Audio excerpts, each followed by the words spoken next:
মুরাদ পর ওই যে সফরে থাকতে অবস্থা আমার ওই যে সেট তখন ভালো, ঠিক আছে।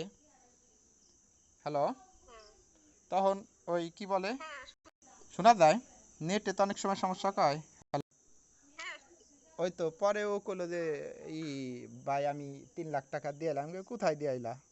পরে বললো যে এরকম তোর কথা বললো, ঠিক আছে। তখন ওর আমি বললাম যে তাই তোমার কত হয়েছে, তো বললো যে আমার 15 লাখ হইলো, ঠিক আছে। হ্যালো, ওই তো তাই দেখ আমার এখন আমার ধর হইলো কি বলে আমার তোর 15 দেওয়া, এখন হলো শাহজাহানের 20 দেওয়া, তাহলে 15 × 30 আর হলো 20 50। এখন সজীব কয় টাকা দিচ্ছে তোদের? ওই তো সজীব ইরা, ওই তো আলামিন তো জানে না, আলামিন করলে মনে হয় 20 না কত, যাই হোক সেটা তো তোরাই ভালো জানোস। ওই তো যাই হোক, আমি তো ধর ওই যে আমি যে ওই যে দিনকে তোদের বাসায় গেলাম ওই যে 1 লাখ টাকা ওই যে রাইখে গেলাম, ঠিক আছে।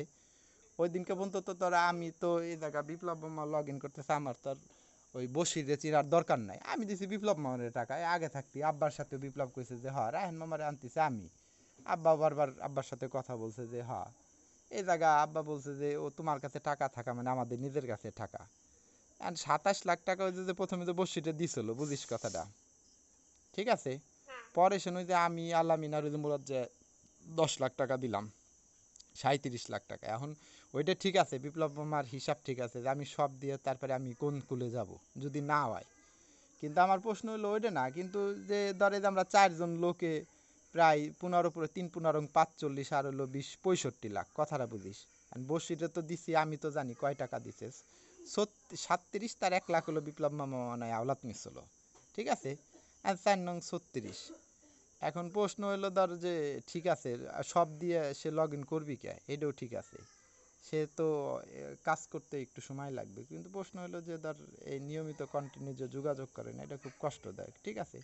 সবাই তো আশা ভরসা করে টাকা পয়সাগুলো জমা দিছে, ঠিক আছে। এখন ভালো মন্দ তো একটা ডিসিশন আছে যে হ্যাঁ এই যে প্রসেসিং হচ্ছে, আপনারা আর 2-3 মাস দেখেন, তারপরে যাই হোক একটা ডিসিশন নেওয়া যাবে, বুঝোস নাই। কিন্তু সে তো ফোনই রিসিভ করেন, এটা খুব কষ্টদায়ক না? আমি বিলে কোনো কথা না, যে শাহজাহান হোক বা অন্য যারা হোক, ঠিক আছে, তারা টেনশনে আছে না, তাদের প্রত্যেকেরই বাসায় থেকে তো কি বলে জিজ্ঞাসা করে, যেমন আমি মনে কর সফরতে আইছি স্বাভাবিক, এটা দোষের কি? এই যে আব্বা বারবার জিজ্ঞাসা করতেছে বিপ্লবের সাথে কথা হয়েছে, আর বিপ্লব তো আসলে SMS দিছে যে কালকে কথা বলবেন, আর এই যে আজকে ফোন দিলাম ধরলো না। একটা ভালো মন্দ আব্বারে বা আমারে একটা সাহস দিবি, এটাই তো বড় যাওয়া, ব্যাপারটা বুঝছা। কিন্তু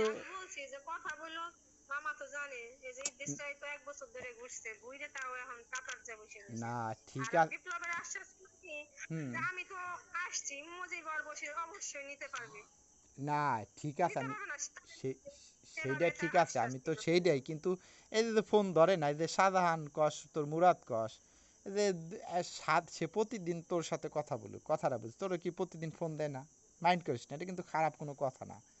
তোরদের সাথে তো যোগাযোগ করে, কিন্তু তোর 10 দিন হোক 15 দিন পরে হোক 2 মিনিট যেমন আগে কথা বলতো, আগে কিন্তু ফোন দিলে সে ধরতো। আর এখন কিন্তু সবার মনে একটা ফাটল যে আমরা কার কাছে টাকা পয়সাগুলো জমা দিলাম, সে মাসকে মাস হয়ে যায়, একটা মিনিট সে ফোন ব্যাক করে না, এটা তো আসলে খারাপ। সে তো আত্মীয় বিদায় কিন্তু কথাগুলো তোর কাছে বলতেছি, ব্যাপারটা বুঝছা।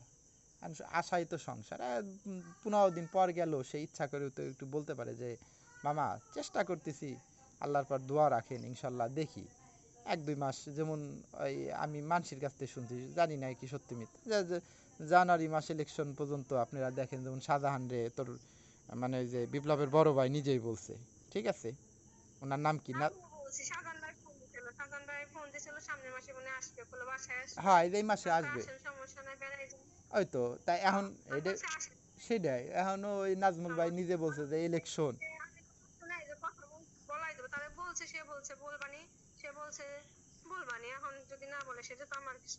না না সে না, এটা তো তোর বোঝানো উচিত যে না এই লোকগুলো তোমার বিশ্বাস করে টাকাগুলো দিছে।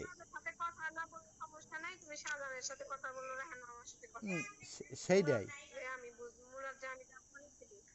এখন, সেইটাই যে এখন মনে কর যে কথার মাধ্যমে সব কিছু, এখন সে মনে কর যে আর কোনো 2 মাস 3 মাস হয়ে যায় যোগাযোগ করে, রব্বানির মামার ওরা টাকা রিটার্ন দিবে, রিটার্ন চাইছে, ঠিক আছে। দিয়ে দিবে না, দিতে হ্যাঁ, হবে না।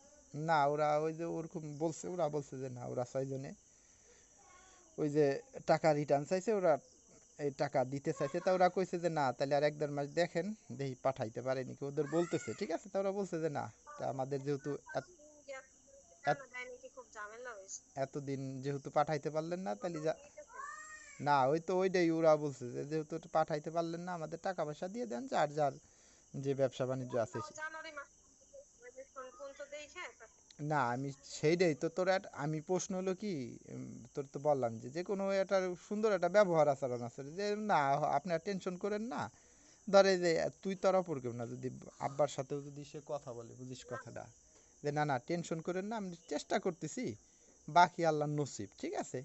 একটা কথা আছে আমি না, আবার তারে কইছিলাম, মা বলছিল যে নানা নাকি টাকা ফেরত চাইছে। আমি সে তোর মার শুনে কাছে বলে কইছে যে এখন টাকা ফেরত, তারে আর কইছিলাম, সে আর রাগি গেছে। যে মনে কর যে কথার মাধ্যমে আব্বারে যদি 2 মিনিট কথা বলে, না না কেমন আছেন, তাই যেহেতু আমি ইসের কি বলে কুরবানির আগে বা কুরবানির 2-4 দিন পরে নিতে চাইছিলাম, তা যাই হোক দেখলেনি তো 6 মাস, আর 2-3 মাস দেখা যাক, নভেম্বর ডিসেম্বর জানুয়ারি 3 মাস, তো 3 মাস দেখি, ওইলি হলো না হলে না হলো না, টাকা ফেরত দিয়ে দিবে না, ঝামেলা শেষ, আর কি করার, না হলে তো সে মরবি না নাকি, চেষ্টার ত্রুটি তো আর করতেছে না নাকি, তাইলে।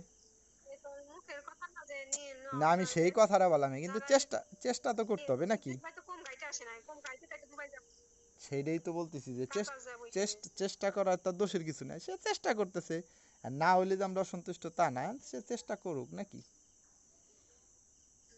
সেটাই। সে বলছে যে কালামিন রাহান মামাকে নিব, যেভাবে চেষ্টা আচ্ছা, ঠিক আছে, ওই তো বলিস, আশা রাখছি শুধু আমি বিলে না, মুরাদও, যে মুরাদও কালকে ই করলো, কি কয়, করলো যে আপনারাও যাইতে পারলে মুরাদও যাইতে পারবে, না ওটা না, মানে একটু সবাই একটু যেতে পারবে। যোগাযোগের সাথে একটু যোগাযোগ করতে বলি, সেই বুঝোস নাই, সে আগে সবারই একই কথা, যে আগে ফোন দিলে ধরতো, এখন সে ফোনই ধরে না, বুঝোস নাই, সবারই তো গার্ডেন্স বাচ্চা আছে না, বিভিন্ন জন বিভিন্ন কথা বলে, বুঝোস নাই, বললেই যে নিতে হবে এমন তো কোনো কথা না, সে যদি আপোষে বুঝায় বলে যে হ্যাঁ আমি দেখতেছি, আপনারা দোয়া করেন, এই জায়গায় চলচ্চিত্রের কি হলো, বুঝোস নাই, সেটাই। ঠিক আছে তাই মামা, ভালো আচ্ছা থাকিস। মামা, আচ্ছা ধন্যবাদ। তাই ভালো থাকিস।